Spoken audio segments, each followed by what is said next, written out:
भारत माता की, भारत माता की, भारत माता की। जय श्री राम, जय श्री राम, जय तेलंगाना, जय तेलंगाना। भारतीय जनता पार्टी के जिला के अध्यक्ष डॉक्टर कोटापल्ली श्रीनिवास, भारतीय जनता पार्टी के लोकप्रिय प्रत्याशी डॉक्टर पल्लई हरीश बाबू, भारतीय जनता पार्टी के आशीर्वाद से लोकप्रिय प्रत्याशी श्री आत्माराम नायक, जिला इंचार्ज श्री अरुमाला पोचम, जिला चुनाव इंचार्ज श्री संजीव रेड्डी, विधानसभा चौर इंचार्ज श्री कृति कुमार गगड़िया, श्री संतोष गढ़ीवार, भारतीय जनता पार्टी के सभी पदाधिकारीगण, भारी संख्या में शिवपुर असेंबली कॉन्स्टिट्यूंसी के उपस्थित सभी तेलंगाना के मेरे भाइयों और बहनों, नमस्कारम तेलंगाना। श्री रामोडी नगरी अयोध्या उत्तर प्रदेश నుండి తెలంగాణ సోదరులకు సాదర వందనాలు।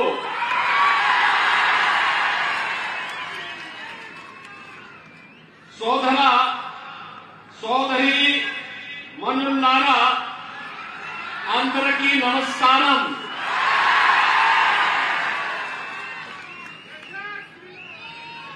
भाइयों बहनों,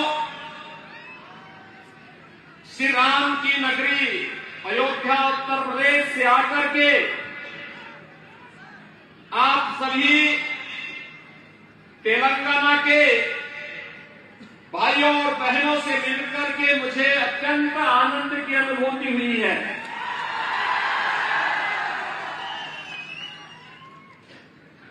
श्री कालेश्वरम, श्री सैलम, श्री कृष्णरामम के रूप में ट्रेनिंग के आशीर्वाद से वसिंचित तेलंगाना की इस पावन धरा को मैं कोटि कोटि नमस्कार करता हूं, प्रणाम करता हूं। भाइयों बहनों, तेलंगाना में आकर के आप सभी से संवाद करना मेरे लिए अत्यंत सुखद है। यहाँ की संस्कृति, यहाँ के मेहनतकश किसान, नौजवान और उन सब की विनम्रता और सज्जनता हम सब के लिए एक बड़ी प्रेरक ताकत है। लेकिन भाइयों बहनों, हमारे लिए अफसोसजनक है कि तेलंगाना राज्य निर्माण के लिए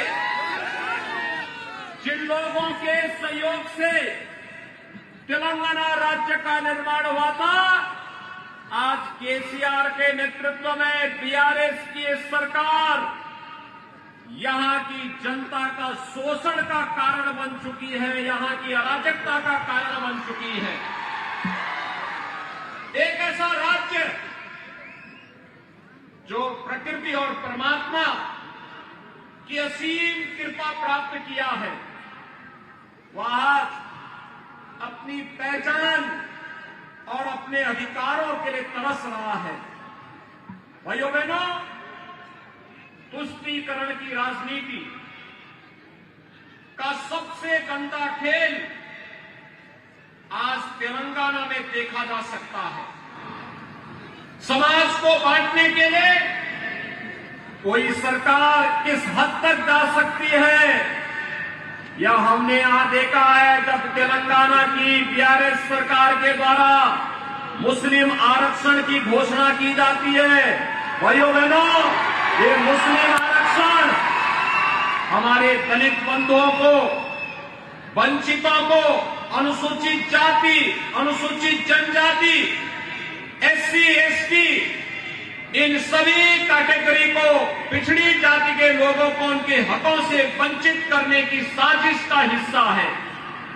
भैया बहनों, ये बाबा साहब भीमराव अंबेडकर के द्वारा बनाए गए संविधान का भी अपमान है और इसीलिए आज मैं आपके पास आया आपसे विशेष अपील करने के लिए कि भारतीय जनता पार्टी की गवर्नमेंट तेलंगाना में लेकर के आप आएंगे, ये मुस्लिम आरक्षण समाप्त होगा और ये आरक्षण का लाभ यहां के एससी, एसटी, ओबीसी और यहां के गरीबों को प्राप्त होगा।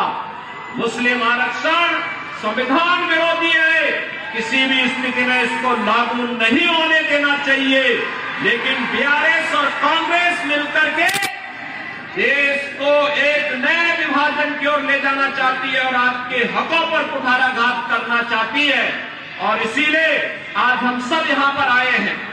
भाइयों बहनों, तेलंगाना राज्य के लिए 1969 में 1969, 2001 से लेकर के 2014, 2014 तक चले एक लंबे आंदोलन के फलस्वरूप तेलंगाना आंदोलन के दौरान जो नारा दिया गया था, निल्लू, निधुलू और न्यायपाकालू,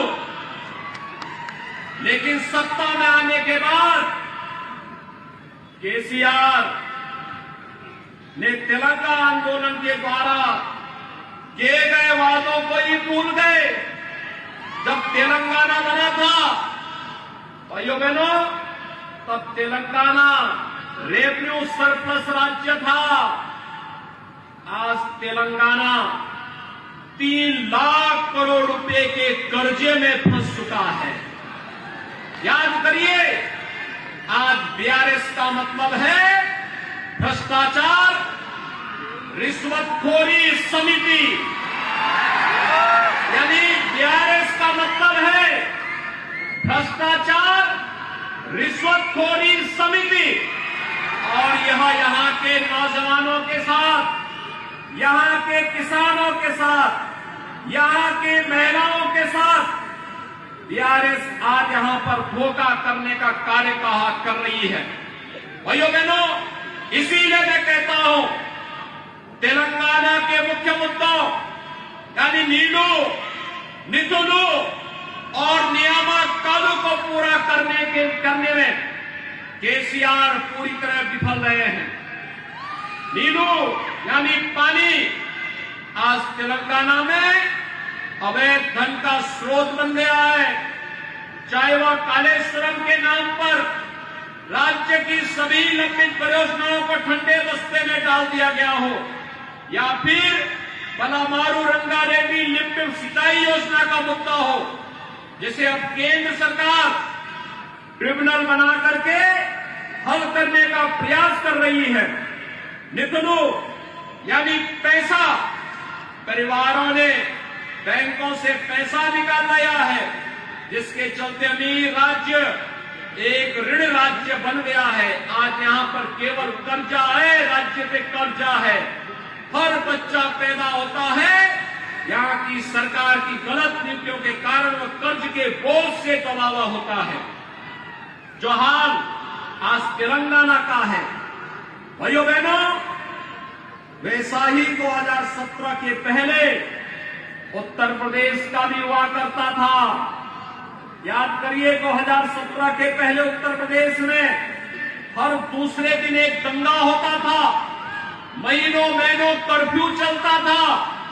आज उत्तर प्रदेश में पिछले 6.5 वर्ष में कोई दंगा नहीं हुआ है, कोई कर्फ्यू नहीं लगा है। याद करिए, उत्तर प्रदेश में डबल इंजन की सरकार है, केंद्र में मोदी जी हैं, उत्तर प्रदेश में बीजेपी के नेतृत्व का दायित्व मुझे दिया गया है। उत्तर प्रदेश में 3 करोड़ गरीबों के लिए एक शौचालय बन गया। 55 लाख गरीबों के लिए प्रधानमंत्री आवास योजना से आवास बन गया। 10 करोड़ गरीबों को वहां पर भाइयों बहनों आयुष्मान भारत का 5 लाख रुपए का स्वास्थ्य बीमा का कार्ड बन गया है। और यही नहीं, 15 करोड़ गरीबों को फ्री में राशन की सुविधा का लाभ मिल रहा है।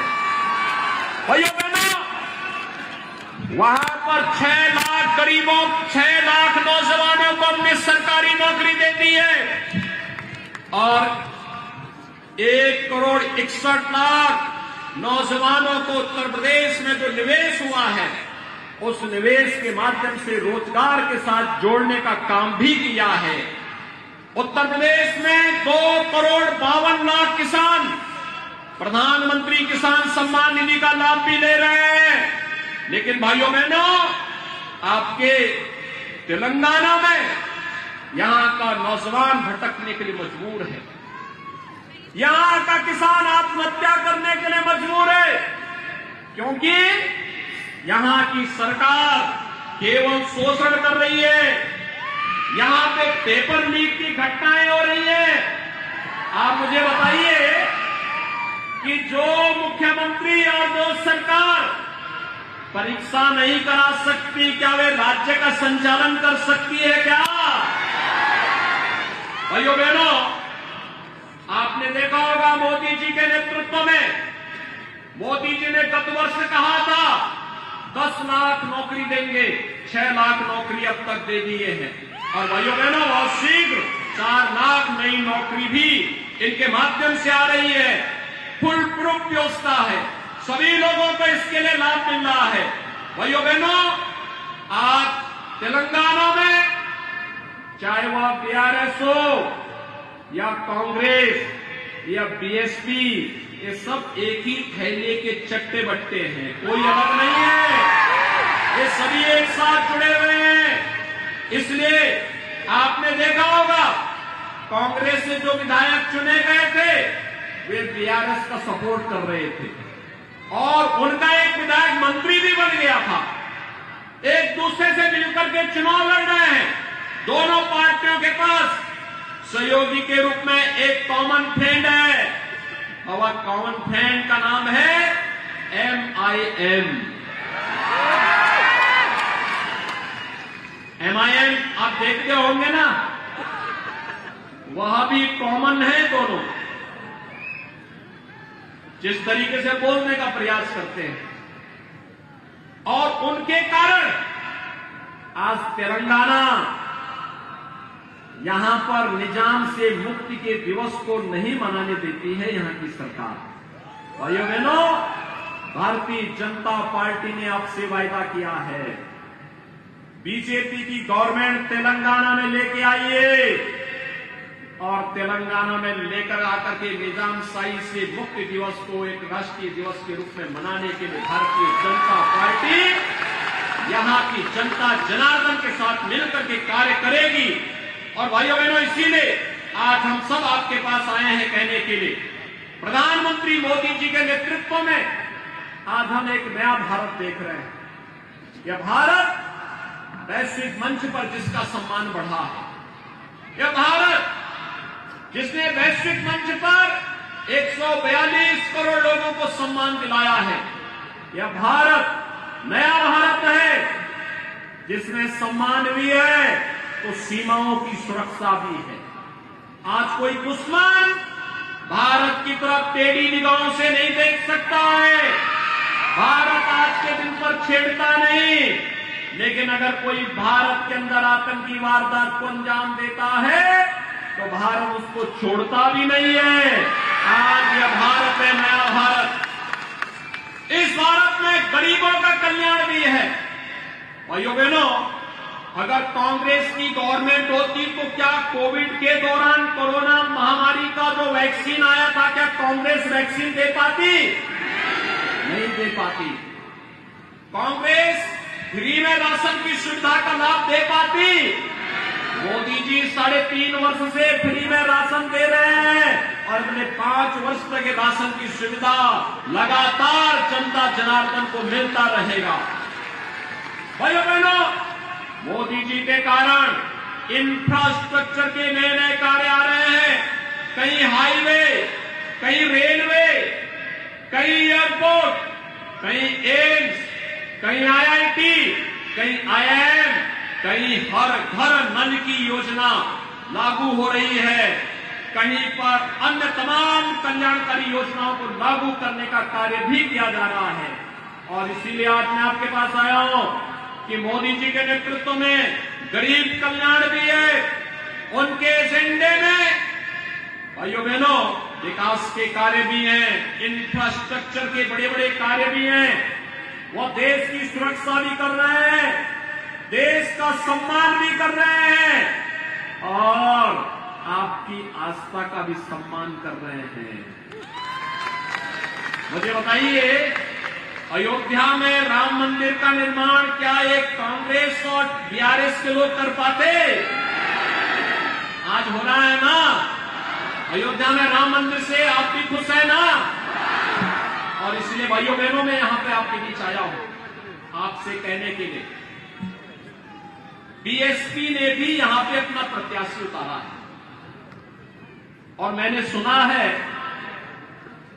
कि बीएसपी का प्रत्याशी यहां केवल वोट काटने के लिए उतारा गया है।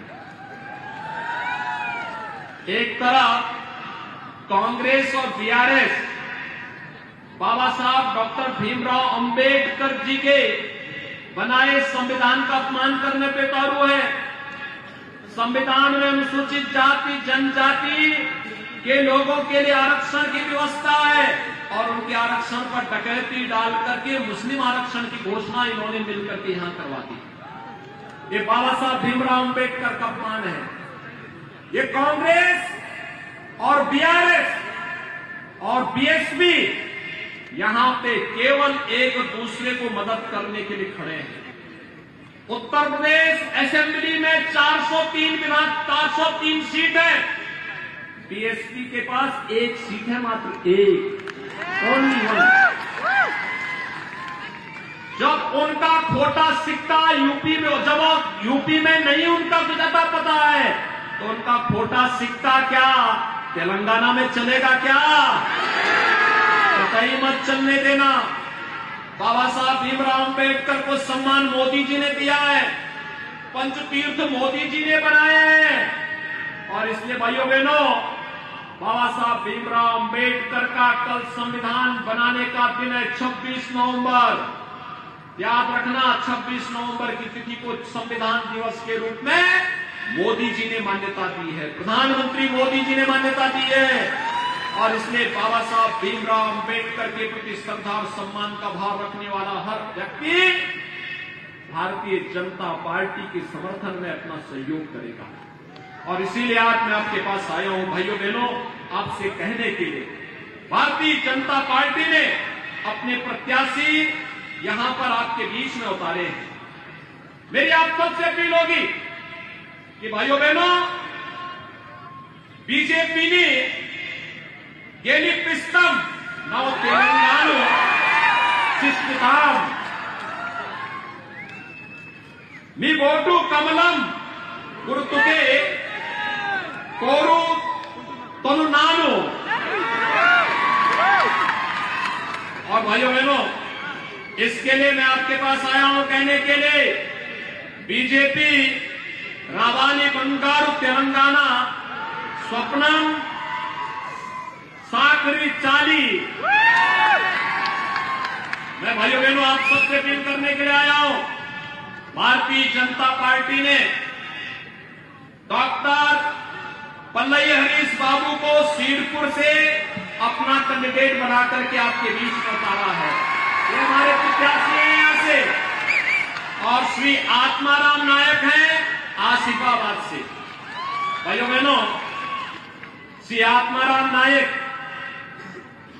ये दोनों बीआरएस के खिलाफ, उनकी जन विरोधी नीतियों के खिलाफ लगातार लड़े हैं, उनकी तुष्टीकरण की नीतियों के खिलाफ, उनके भ्रष्टाचार के खिलाफ लड़े हैं। आपको याद होगा आत्माराम नाईक पे तो बीआरएस ने 80 मुकदमे दर्ज कर दिए, झूठे मुकदमे दर्ज करके उन्हें बदनाम करके उन्हें प्रताड़ित करने का काम कर रही है।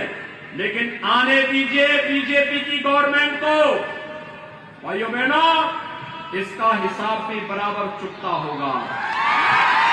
और इसीलिए मैं आज आपसे अपील करने के लिए आया हूं, भारतीय जनता पार्टी के प्रत्याशियों को विजयी बनाने की अपील करने के लिए आया हूं।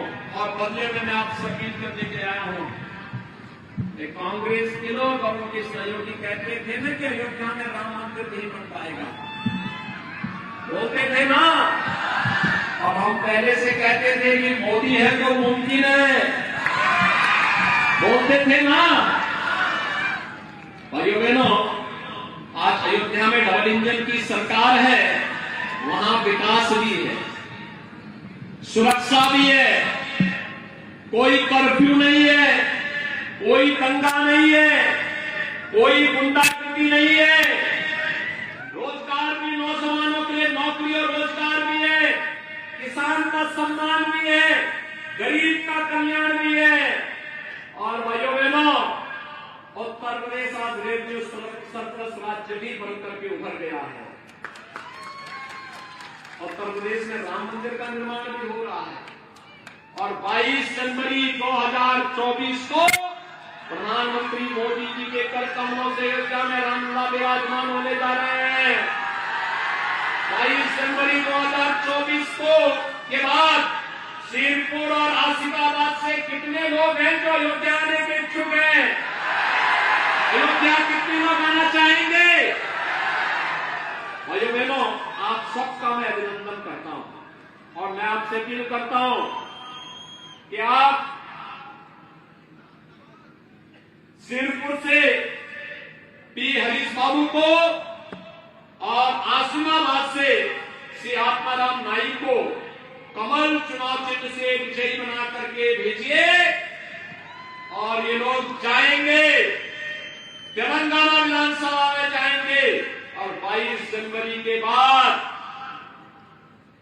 आप सभी भाइयों और बहनों को आपका आशीर्वाद इनको मिले और प्रभु राम का आशीर्वाद दिलाने के लिए आपको लेकर के अयोध्या की यात्रा में आएंगे। अयोध्या में मैं आपके स्वागत के लिए आपका इंतजार करूंगा, आपका इंतजार करूंगा। आप सभी सहमत हैं?